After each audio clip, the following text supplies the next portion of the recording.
Hello, this is VillaBraves and welcome to my introduction video for my FIFA 17 career mode with Aston Villa. So as you can see, I've already gone in and selected Villa, and I've actually set up a few things already. I've already nominated my training people. I've already accepted the invitation to the pre-season tournament, which is the European Continental Shield. It was the one offering the middle value of money for the winners. But as you can see, I'm in a group with Ruben Kazan, Deportivo Alaves and SM Khan. So that's going to get underway soon. Now what I intend to do is I'm actually going to play all of those games. However, I will record them, but I'm not going to show extensive gameplay. I'm just going to basically show the goals, because for me pre-season is not very entertaining. Pre-season is just about getting players fit for the new season, getting any new players to gel with the players that are already there. So I don't put a whole lot of meaning into, or find a lot of meaning on pre-season. Even in real life, I'm not that interested in how pre-season really goes, because at the end of the day, it's how you perform in the real thing that matters. But anyway, so that's what I'm going to do with that. Okay, board expectations. Now this is a new thing, obviously, that we all know about, and it's been added. And some of this could actually make it even more tricky to negotiate through the career mode. So we'll start off. We have a medium priority with youth development. So within 2 seasons, have at least one player from the youth academy signed in the first season, play at least 50% of the games in the next season. So this to me is a bit of a,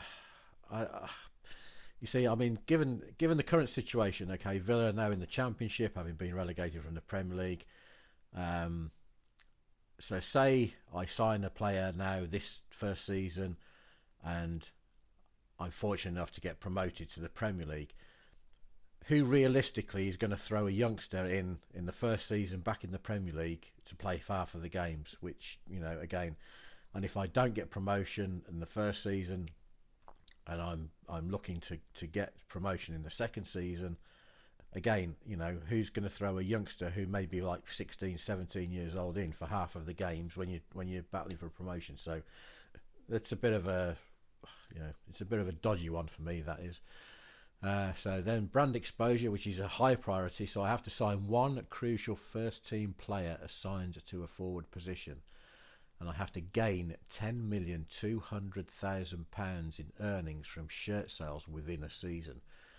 You know, so that's, again, you're in the Championship. You know, this could be a, you know, another sort of difficult one to negotiate, but we'll see how it goes. Okay, so continental success has no objectives, very low, because obviously we're out of the Premier League. We can't qualify for Europe unless we win one of the cups. Domestic success. Now this is obviously a critical priority. The basically win the league. That's the short-term goal, and to reach the round of 16 in the FA Cup. So you know, it's already a tall order, but we'll have to give it our best shot. Financial this is a tricky one as well. It's going to be keep the player salary growth under 10%.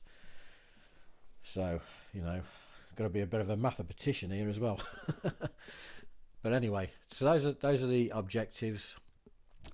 We'll see how we go. Obviously, it all depends on how we're getting on the pitch as well. So as far as the squad goes, okay, I've created 4 team sheets. This is the default one. For some reason it's showing Adoma as being injured. I'm not quite sure why he's injured, but anyway, so we have that formation there. I've got Kodja up front with McCormack just behind him. I then got a a standard flat 4-4-2 with Ayew partnering Kodja up front. Then we've got the narrow diamond shape, and then I've got a 4-2-3-1. So what I'm planning on doing is during pre-season during the pre-season games, I'm going to try the various different formations, and see how we get on. So that's the squad. So as far as transfers goes, I have my scouts already out. I've got a 4-star looking in England. He's looking in England. A Scottish 4-star who's currently in Russia. A Swedish 3-star who's scouting in Belgium. A 3-star Danish guy who I think I've just sent him off to Denmark, his homeland. And the same with the 5-star that I have for the one season only. He's off to Italy. I have my instructions set up. Any position, first team quality, that's the one where I'm looking for players that are going to be out of contract at the end of this first season, to see if there's any basically free agents that are going to be worth signing, and that will obviously depend on how the season's going anyway. But then I've got basically all the rest of the areas of the pitch. Everybody's always looking for player improvements everywhere. So we've got a centre back, right midfielder, centre mid, striker, and full back. So those are my instructions. As far as transfer budget goes, so I've set it at 70-30 split, which leaves me with a transfer budget currently of just over 25 million and a wage budget of just over £200,000.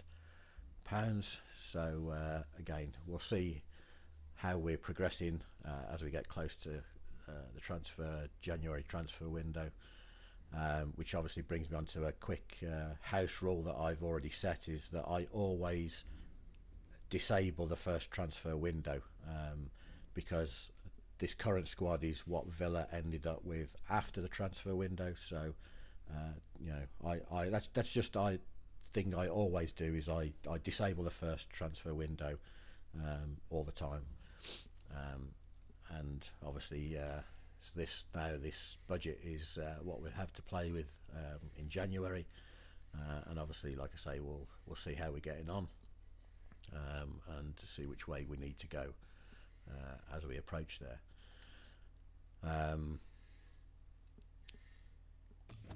So those are the expectations then, the transfer budget, the squad I've been through, and I say the tournament that we're in. I think Rubin Kazana, are they Russian or one of the Russian states? I think Deportivo Alaves are Portuguese, and Kana from France, obviously. The other group is Darmstadt from Germany, Atalanta from Italy, Guimarães and Braga both from Portugal, and the tournament is being played in Portugal, so hence that's why there's 3 Portuguese sides in it. So that's where we stand. As far as messages go so far, that's just basically all about the scouting. There's one here about Adama's injury update. So an update on the health of Albert Adama. The ACL that he suffered at the end of last season is repairing nicely. There's a chance he might be ready for the first competitive match of the season, but he probably won't be 100% match fit by then. So tread carefully with regard to bringing him back too soon. Okay, so at least he's not going to be out. He should be available pretty much around about the start of the season. Okay, so sliders. Okay, that's the last thing that I'm going to touch on. Let's just go into this. Oh, excuse me. Let's just go into the settings. Okay, so this is what I'm going to be doing. I'm going to be doing 15-minute halves, world class. Game speed slow. I'm going to start out on the broadcast camera. I love the broadcast camera. I love the fact that it's like, you know, watching a game on TV. Last year I started on the broadcast camera and was suffering greatly with my defending, because my defending isn't the best. I'm not the best FIFA player in the world by any means, and I ended up switching to the co-op camera because that obviously gave me a wider view of the pitch. But I'm going to try and persevere with the broadcast camera because I really do love it. So we'll see how we go anyway. And the sliders are from the Operation Sports Forum community sliders, set number 5, which basically came out today, October 27th.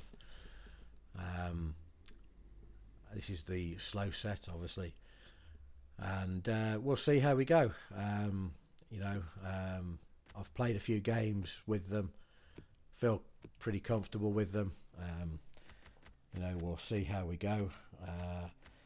Last year on FIFA 16, I struggled with the world class difficulty level. It really did, even with all the hard work that the guys at Operation Sports, and I know Matt 10 coordinates everything on there, but there's a lot of people, I'm not going to list names, but there are a lot of people who do contribute and help towards the testing of sliders and figuring out the best configuration for people to try. So my appreciation goes to everybody who has done that. But yeah, last season I even with all the slider work that went on last year, world-class difficulty, I'm an old guy. I'm an old guy, so my reactions are not as quick as some of you youngsters. So I did drop down to the professional level last year. However, this year so far on FIFA 17, I've done, you know, numerous sort of test career modes so far, while the guys on Operation Sports have been going through all the sliders and testing them, and I haven't stepped below the world class level yet at all. So I'm hopeful that I'll be able to get on with it this year, and that's what we'll do. We'll see how we go. Okay, so I think that's going to draw to a conclusion this introduction. So as I say, I'm going to play the pre-season tournament, but I'm not going to record extensive highlights. I'll just do the goals, and then hopefully we can get into the actual season itself and see if we can get Villa back into the Premier League. With all that said, this is VillaBraves, and hopefully you'll join me as we start our season and see if we can get Villa back into the Premier League. So thank you very much for watching, and I'll see you soon.